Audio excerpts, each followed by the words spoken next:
See the black and you, just as looking outside. Salve, salve, rapaziada, eu sou Diogo Gomes, eu tô aqui com o Francisco, o nosso querido Chiquinho, com o Ricardo Gomes e com o BJ. Ui, aê! E aí? O que tá acontecendo com o mercado de comunicação? O mercado de comunicação tá desvalorizado. É isso aí. Vamos falar um pouquinho aí sobre a desvalorização do mercado, essa mudança, como está o investimento no mercado de comunicação, como é a relação entre tecnologia e o mercado de comunicação em si. Não estamos falando somente do mercado, né? Vamos falar um pouco do mercado, mas o mercado consta como nós, os criativos, né? A galera que trabalha em agência ou que trabalha em relações públicas, etc. A gente quer entender um pouco como está esse mercado, se ele realmente está em queda, se ele está mudando, o que está acontecendo com esse mercado. Essa é a nossa discussão de hoje. Não tá fácil. Eu acho que a gente passa realmente por um momento de crise, de mudança, desvalorização, e veio tudo na mesma hora, assim. Tudo aconteceu ao mesmo tempo. Aí a gente pode juntar com o cenário que a gente tem economicamente no país, que também não é favorável. A gente acabou deixando o nosso negócio perder muito valor para poder continuar comprando o leite das crianças. Mas galera, eu quero fazer uma pergunta aqui a todos os envolvidos dessa mesa. Se a gente consegue encontrar que momento que foi esse, você entendeu?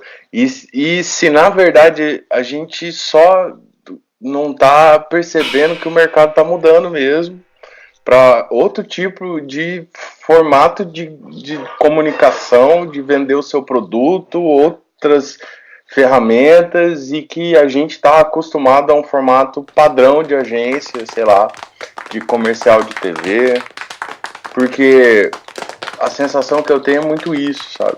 Tipo, o que tá morrendo hoje, por isso que tá desvalorizando, é esse conceito da comunicação que a gente fazia há um tempo atrás aí, que a coisa já mudou muito rápido e o produto agora é outro, sei lá, as campanhas são fracionadas e tudo é valor de post, de impulsionamento de post de Facebook e palavra-chave no Google.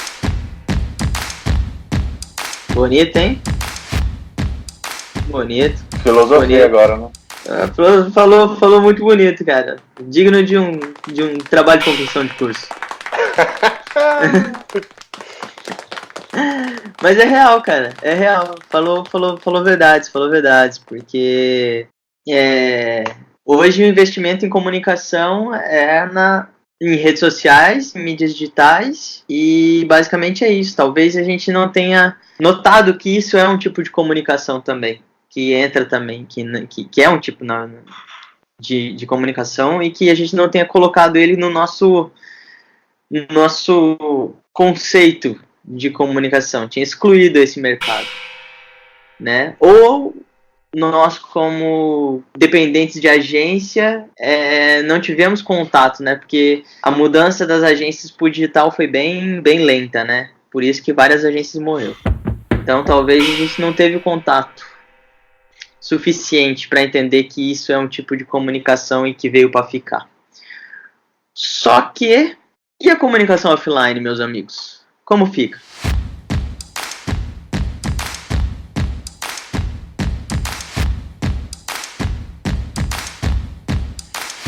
Principalmente a televisão, os canais de mídia tradicional, a gente percebeu uma supervalorização nos últimos anos. A publicidade brasileira é muito cara. Então, assim, eu acho que todos esses fatores acabam, de uma maneira geral, contextualizando um cenário péssimo para as agências. Que elas não conseguiram realmente perceber, e como o próprio Chico já falou também, elas morreram por causa disso, muitas delas. Com certeza. E aconteceu mesmo esse movimento, né? Eu vocês já sabem, tipo, eu tô há um tempo sem trabalhar dentro de agência e eu precisei fazer esse movimento, sabe? O meu movimento foi gradativo. Eu primeiro comecei a trabalhar home office e depois fui para marketing, né? Enfim, trabalhar dentro do cliente, né? É isso que eu quero dizer. E eu fiz esse movimento de certa forma porque, sei lá, eu acho que sem querer eu tava percebendo que, enfim, o investimento foi caindo, né? Bastante. De certa forma isso movimentou o mercado. Eu acho que o Marcos ele vai poder dizer muito isso, porque o Marcos ele faz essa frente, ele lida com esse momento aí, enfim, lida com números muito mais do que até eu que venho da criação. Mas eu percebi isso refletido no trabalho, né? Os projetos diminuíram, os clientes saíram e é impressionante, assim, que isso... eu achava que desvalorização do mercado de criação, na minha cabeça eu tinha uma visão só de home office, pensando justamente nesse prisma, né? Os profissionais de criação que não tem uma equipe, não tem uma agência, porque eles são desvalorizados, né? Mas isso chegou nas agências, cara, eu fiquei assustadaço com isso, né? Porque eu falei, como que as agências, elas estão quebrando também, porque elas não estão conseguindo... trabalhar com as condições que o mercado oferecia de investimento mesmo, né? E aí, em consequência, tudo desanda, né? De certa forma, né? Que as criações, as soluções, elas vão apertando o freio e é impressionante, assim. Eu tenho uma consideração a fazer no sentido desse digital ter dominado, ter tomado grana e esse tipo de coisa. Acho que a gente sente muito isso por estar no interior. Por estar sofrendo, por ter que trabalhar várias vezes com pessoas que talvez não entendam comunicação da maneira adequada. Eu vou passar um número aqui de uma evolução, sei lá, dos últimos 3 anos da distribuição dos investimentos em mídia. Tá? Em 2016, a gente teve 129, pouco mais, na verdade quase 130 bilhões de investimento em mídia. Em 2017, foram 134. E em 2018, foram 147 bilhões, quase 148. Disso, 50% é TV aberta. Rapaz, mentira. Em 2016, TV aberta tinha 55% de participação no bolo. Uhum. Em 2017, 53,6%. Uhum. E em 2018 caiu para 50,9%. Nesses 3 anos, eles perderam 5% de mercado. Sim, não é muito. Exatamente. E Não assim, em 2016... pensando em search mais display, o digital tinha 4,4% desse bolo. Em 2017, isso foi para 4,6%. Sim. E em 2018, os investimentos em search e display representaram 5,9%. Então, assim, não concorre com TV em volume de investimento. Ponto. O crescimento, se eu for levar em consideração proporcionalmente, ele é bastante considerável, assim. Porque eu saio de 4, vou para praticamente 6, é praticamente 50% aí de crescimento nesse período. Então é um crescimento alto, mas ainda irrelevante dentro do bolo, concordam? Sim, sim. Por exemplo, isso é interessante. A Display Search estão atrás de TV por assinatura, estão atrás de jornal, estão atrás de merchandising. Então, assim, ainda vai crescer mais. Eu imagino que o equilíbrio disso seja o segundo meio de maior investimento. E eu acredito que essa mudança já ocorra talvez nesse ano de 2019, mas eu não vejo a TV perdendo espaço, assim. Então, assim, todos esses dados cantar ibope. Todo o mercado de comunicação praticamente, ele é monitorado pelo Ibope e esses números apresentados estão no Mídia Dados de 2018, então é uma coisa que realmente é bastante respeitada. Só para vocês terem uma ideia de quão discrepante é a realidade que a gente vive e a realidade de grandes agências, entre as 25 maiores, na verdade, entre as 30 maiores, nenhuma fatura menos de 1 bilhão. Até para quem não conhece, assim, eu acompanho Mídia Dados porque eu trabalho com planejamento de mídia, então, mas para quem não conhece, é aberto, está disponível na internet para quem quiser, é só procurar por Mídia Dados que aparece geralmente a última edição para vocês visualizarem. Por exemplo, a Young Rubicon, ela investiu entre os seus clientes mais de 4 bilhões e 800 mil reais. E foi a maior agência de 2018 aí em volume de investimento. É muito dinheiro, meu Deus. É muito dinheiro.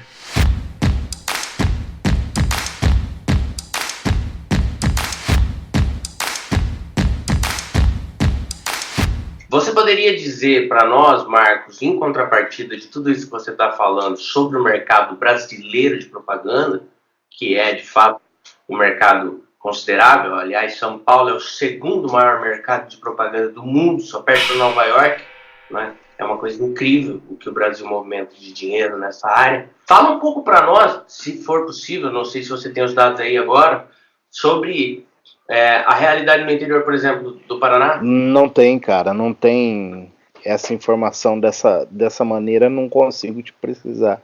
Na verdade, tem como fazer esse estudo, mas eu não tenho ele aqui na mão. E, na verdade, assim, outra coisa que a gente tem que colocar nesses números é que aqui todo cliente grande que anuncia a nível nacional vai estar na mão dessas agências, entendeu? E não vai ser contado, por mais que veicule aqui, como movimentação do interior. Verdade, né? É sempre o investimento fica nas capitais mesmo. Essa grana aí, ela é muito mal distribuída. Não tem nem tipo como assim, eu vou liberar a mídia em São Paulo pela Young Rubicon e, tipo assim, o investimento é a nível nacional. Eu não vou ter esse recorde de investimento regional.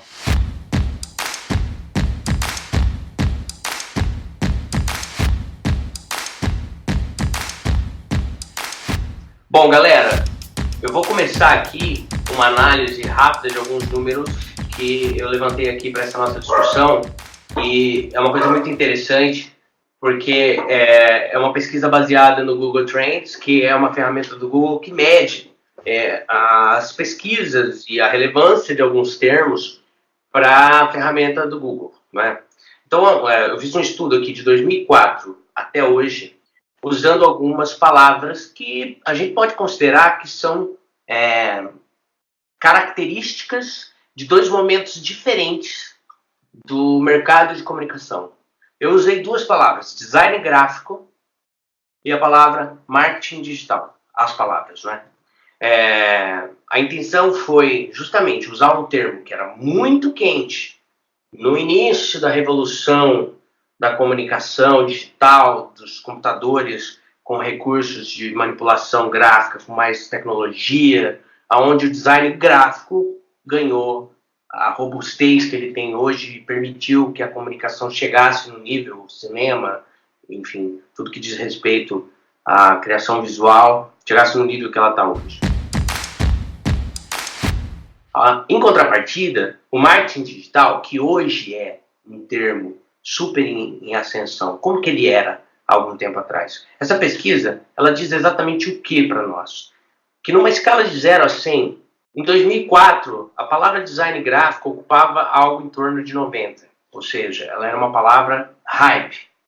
Hoje, ela está na casa dos 10, ou seja, ela é uma palavra com pouca relevância. Ela não é uma palavra mais comumente usada nas pesquisas. Isso é um termômetro. Eu acredito que é uma mudança de mindset aí que a gente pode perceber. Em contrapartida, existe uma observação bem interessante que marketing digital, na época que a internet começou, foi muito falado. Muito falado, eu diria, na casa dos 25% nessa escala. Depois teve uma queda, chegou perto do zero e próximo de 2009 começa uma curva de ascensão que hoje chega no 100. Ela está numa projeção de queda agora de novo, mas em compensação ela está num patamar que ela nunca esteve. Então, assim, para mim esse recorte ele é muito ilustrativo no sentido de mostrar a relevância de uma área e a relevância de outra na comparação cronológica. O que vocês acham disso? Olha só que evidência perigosa. Assim, eu acho que ela pode indicar essa mudança de mindset, com certeza. Ela pode indicar que as pessoas acabam pesquisando mais a respeito daquilo que elas desconhecem. Então, a perda de relevância do design gráfico eu posso associar com a curiosidade em saber do que se trata, porque é algo que está consolidado. Diferente da mídia digital, que é algo relativamente novo, que as pessoas querem entender como funciona, e mais que isso, a própria indústria, vamos dizer assim, de comunicação, ela faz com que quem trabalha, quem utiliza mídia digital tenha que ser recorrente, tenha que estar o tempo todo acompanhando novidades. A tecnologia acaba fazendo você ter que monitorar ela numa velocidade muito maior do que tinha que ser feito há 10 anos atrás. Eu acho que tecnologia, enfim, qualquer coisa nova que apareça aí, tenha o primeiro movimento, né, dos early adopters aí, isso eu digo, tô falando até de tecnologia, tô falando de tendência, tô falando de ferramenta nova, existem essas fases, né? Então, tipo, a primeira fase, os early, eu não sei falar o termo, tá? Não vou soltar um inglês medíocre aqui para ficar nessa gravação. Então, os primeiros, né, os curiosos aí é uma frente, aí depois existe uma curva até as coisas acontecerem. Então, o Marcos contou uma coisa que faz sentido.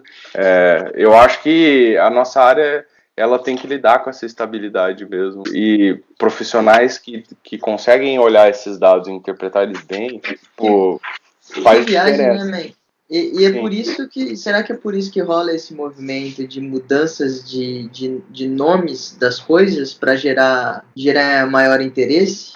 Porque, Faz assim, sentido. pensa só, que hoje você não chama mais a parte de tecnologia, né? Mas, por exemplo, hoje você não é mais, sei lá, atendimento. Hoje você é CS. Você fala, você é Customer Success. Exatamente. Hoje você não fala que você é, sei lá, diretor de algum time, você é head do time. Hoje você não trabalha com equipe, você trabalha com squads. Então, assim... Isso é bem tosco, diga-se de passagem.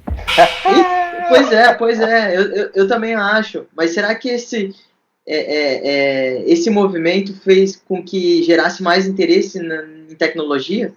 Engajamento, né? Se a gente for pensar em estratégias para gerar engajamento, a gente vai ver que produção de conteúdo é uma coisa que engaja pessoas. Engaja justamente por tornar algo relevante e despertar curiosidade. O mercado acaba fazendo isso para que ele também não se perca, né? Não perca essa relevância que hoje ele possui. Concordo que seja engajamento, mas assim, eu acho isso ridículo, né? Vou ser sincero, eu acho ridículo essa gourmetização de nomes aí, e tem altos memes na internet sobre isso, né? Porque assim, eu não vejo que é um engajamento, mas eu vejo que é mais cópia, saca? Uma coisa que vem copiando demais da América do Norte, sei lá, Estados Unidos. E então eu não vejo que é uma coisa... um engajamento nosso, assim. Eu vejo que é mais plágio. Será que é um mundo que tá ficando bem globalizado? Cara, a gente pode dar um zoom out aí gigantesco e falar que isso daí é feito da globalização? É mesmo, né? Porque realmente, volta naquilo que o Marcos disse, né? A gente sempre olha com o nosso olhar de mercado que a gente tem regional. Vem muita coisa formatada de lá e a gente acaba muitas vezes não olhando para ela com um olhar daqui, né?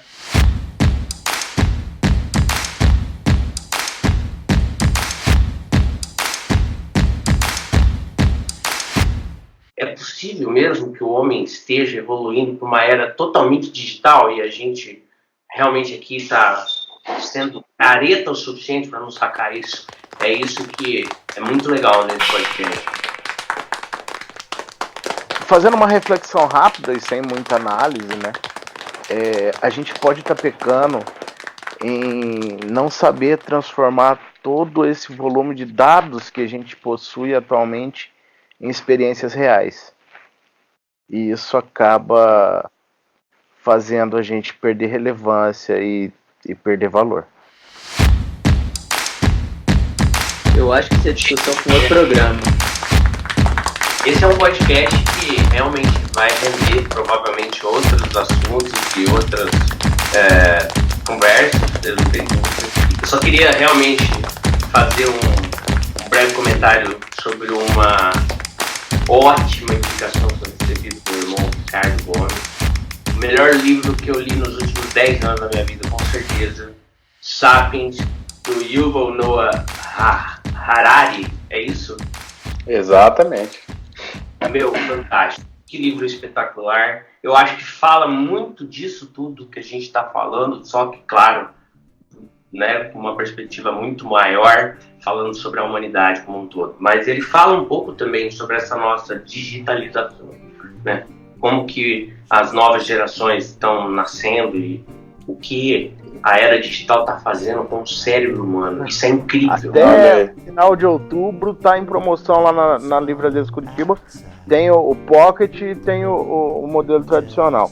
Eu tô falando isso porque ontem foi aniversário de um amigo e eu comprei para ele o 21 lições para o século 21. Preciso ler esse livro. Que também é do Yuval Harari. Então, realmente, pelo que eu andei lendo a respeito do autor, é muito boa dica de literatura. Assina embaixo. Galera, de verdade, eu acho que foi dessas nossas primeiras experiências de gravação o podcast mais profundo em termos de reflexão profissional, né, que a gente já teve. Eu espero que a galera ache bacana. E a gente está começando, nós temos ainda poucos ouvintes, mas a gente está aberto a dicas, a críticas, a sugestões. Quem quiser falar com a gente, manda um e-mail para contato@coletivoflip.com.br. Vai ser um prazer trocar uma ideia. Eu queria mandar um abraço para uma pessoa. Peraí. A gente teve um feedback de um amigo, de um companheiro aí de trabalho, o Felipe Oliveira, que é redator da Bangbu. É uma agência do interior, uma sobrevivente, uma agência, aliás, que vive ganhando prêmio, é uma agência que a gente já conhece o trabalho deles há muitos anos, não é, rapaziada? E o Felipe é um redator muito talentoso, diga-se de passagem. Precisamos chamar ele com papo. Felipe, você está convidado para participar da conversa, certo?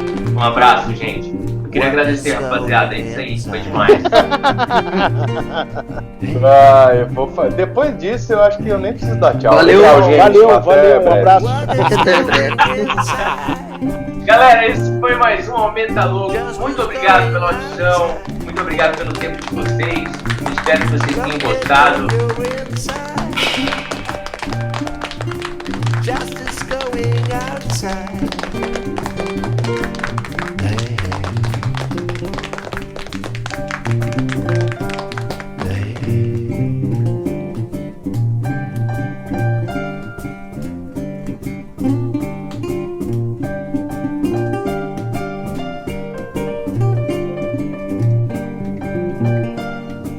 Dear Justin goes down, going down for me. Esse podcast foi editado por Coletivo Flip. Working just for you and me. What is going